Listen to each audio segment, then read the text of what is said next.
Bonsoir et heureux de vous retrouver pour ce nouveau 7-8 le journal. Nous sommes le 12 décembre 2016. Voici les titres. La ville de Versailles et les promoteurs de Nexity et Unibail Rodamco ont signé vendredi dernier la vente des terrains du quartier de Versailles Chantier. Un projet d'urbanisme verra le jour en 2019, nous y étions. Moment de solidarité, ce midi à Versailles, plusieurs associations d'aide aux migrants ont offert un repas à des centaines de réfugiés. Et puis une date importante à noter, le 31 décembre, ce n'est pas seulement la date du jour de l'an, mais c'est aussi la date limite pour s'inscrire sur les listes électorales. Vous en saurez plus sur les démarches à suivre dans ce journal. Je vous le disais dans les titres, moment de solidarité à Versailles ce midi, plusieurs associations d'aide aux migrants ont offert un repas aux réfugiés, à une centaine de réfugiés. Nous étions sur place.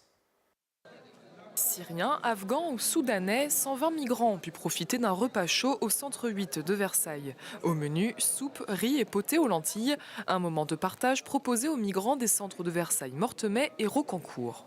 C'est une très bonne initiative parce que dans le centre, il n'y a pas assez, c'est-à-dire il n'y a pas de nourriture qui sont favorables aux gens qui se trouvent là-bas. Très bien organisé. Ouais. On a été bien accueillis. C'est très bien organisé, très bien préparé. Ça permettra de nous connaître et d'en profiter pour rencontrer et découvrir des Français. 170 litres de soupe, 3 kilos de pain. Le déjeuner a été préparé par une cinquantaine de bénévoles des associations AR 78, du Secours catholique et de RESF. La communauté protestante de Versailles a accepté de prêter ses locaux pour témoigner de sa solidarité. Il y a eu beaucoup de manifestations anti, il y a eu des phrases terribles qu'on a entendues. Donc on veut montrer que Versailles accueille. Et je vous promets que les bénévoles se sont mis vraiment en marche et au boulot sans aucun souci. Pour nous, c'était donc leur offrir un repas un peu amélioré par rapport à leur ordinaire, créer un moment de convivialité donc entre eux, mais aussi entre les migrants arrivés dans un centre et les migrants arrivés dans un autre, parce que jusqu'ici, ils n'avaient pas de contact entre eux. Un moment de convivialité aussi avec tous les bénévoles. D'autres déjeuners pourraient être organisés par le collectif. En octobre, les Yvelines accueillaient 400 réfugiés. Les migrants devraient être réorientés dans différents centres sur toute la France. La ville de Versailles et les promoteurs de Nexity et d'Unibail Rodamco ont signé vendredi dernier la vente des terrains du quartier de Chantier à Versailles. Un projet d'urbanisme d'envergure sortira de terre en 2019.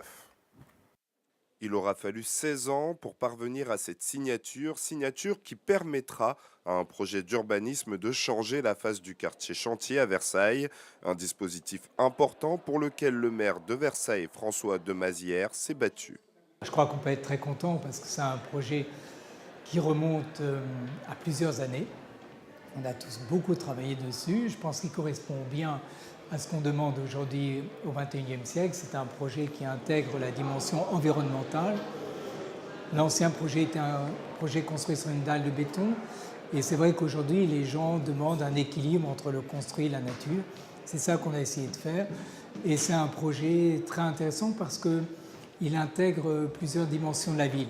Des résidences seniors, des bureaux et des logements sont à prévoir. Au total, 45 000 mètres carrés, le tout dessiné par deux architectes de renom, Elisabeth et Christian Porzamparc.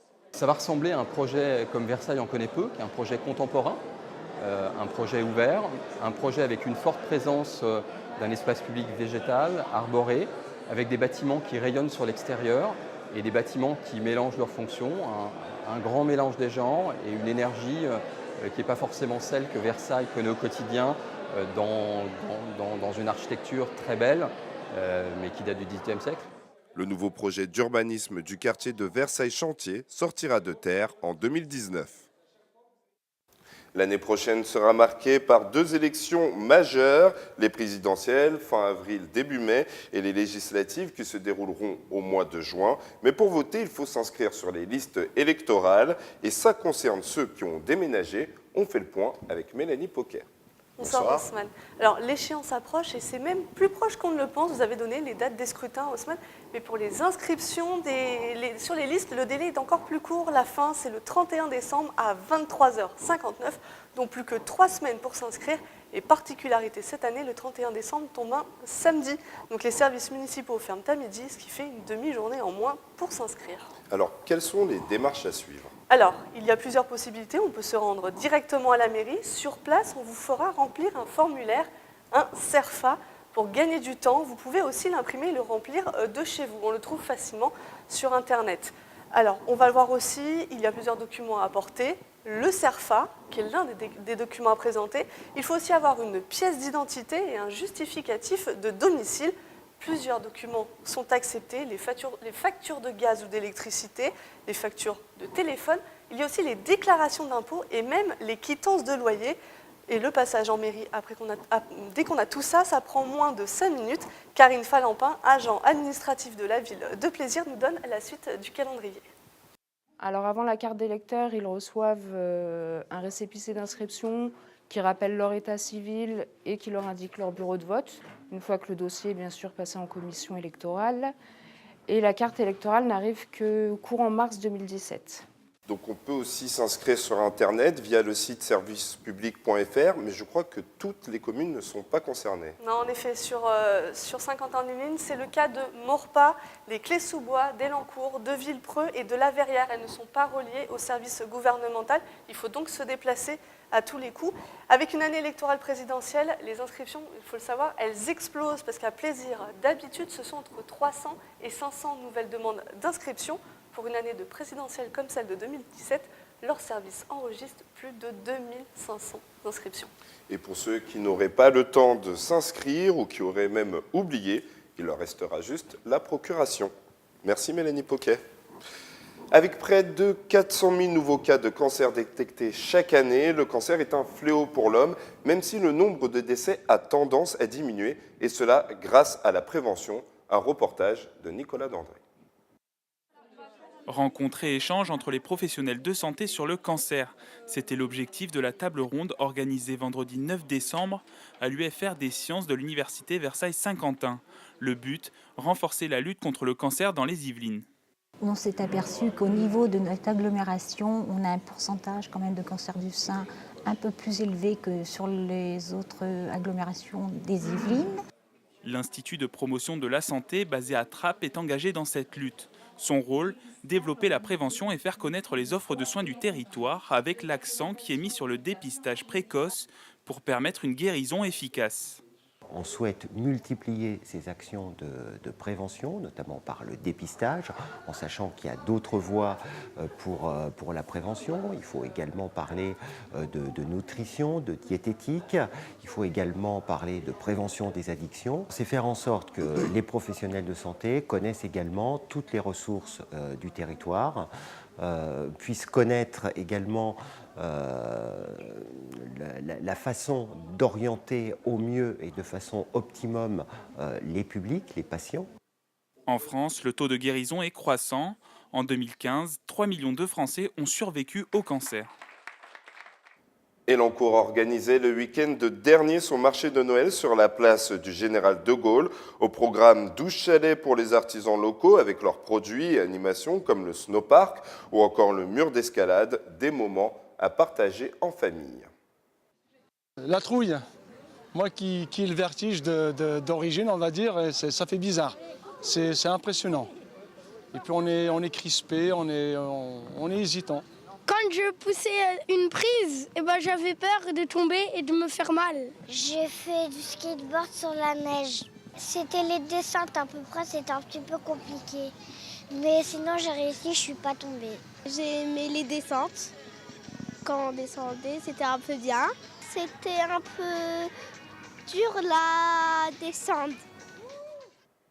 Et à Trappes, l'association des commerçants et la Croix-Rouge organisait vendredi soir à la salle Jean-Baptiste Clément la remise officielle des jouets de Noël dans le cadre de la 4e édition de l'opération collecte de jouets portée par l'agence Century 21. Cette année, ils ont recueilli 5 900 jouets pour les enfants. Écoutez à ce propos Ouria El Hadj, l'une des responsables de l'opération.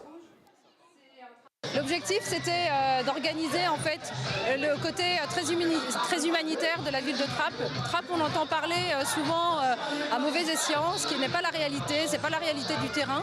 Donc on avait envie d'être acteur local en tant que commerçant de proximité et vraiment de montrer toute cette complicité entre les habitants sur cette commune.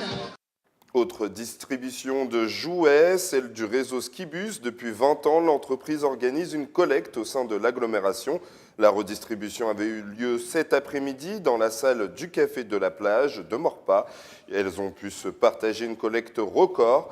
Laurence Guillot est la responsable commerciale et communication de Skibus. On a eu beaucoup de jouets neufs qui sont arrivés au centre commercial Saint-Quentin mercredi et samedi. J'y étais, vraiment les gens allaient acheter des jouets chez Oxybul juste en face pour nous les offrir. Donc c'est une générosité exceptionnelle cette année. Et c'est vrai aussi que tous ces jouets dans ces deux salles, c'est impressionnant. J'ai un salarié ce matin de Skibus qui est passé, qui n'avait jamais fait cette opération avec nous et qui ne revenait pas et me dit « mais je ne me rendais pas compte ce que c'était ». On était 26 pour vider le bus ce matin. On a commencé à 9h30, on a fini à 12h30. À 26, à ranger, à trier les jouets. Avez-vous entendu parler du Mannequin Challenge? Cette pratique virale sur les réseaux sociaux consiste à se filmer en position immobile. Eh bien, vous allez voir que cette vague a aussi passé les portes de la gendarmerie départementale à Versailles. Et la vidéo est plutôt une réussite avec plus de 32 000 vues sur YouTube. Je vous laisse la découvrir.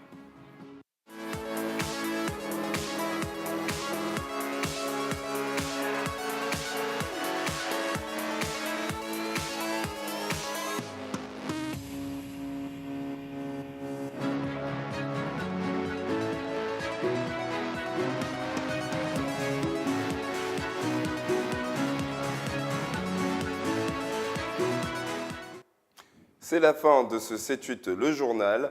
Bonne soirée à tous.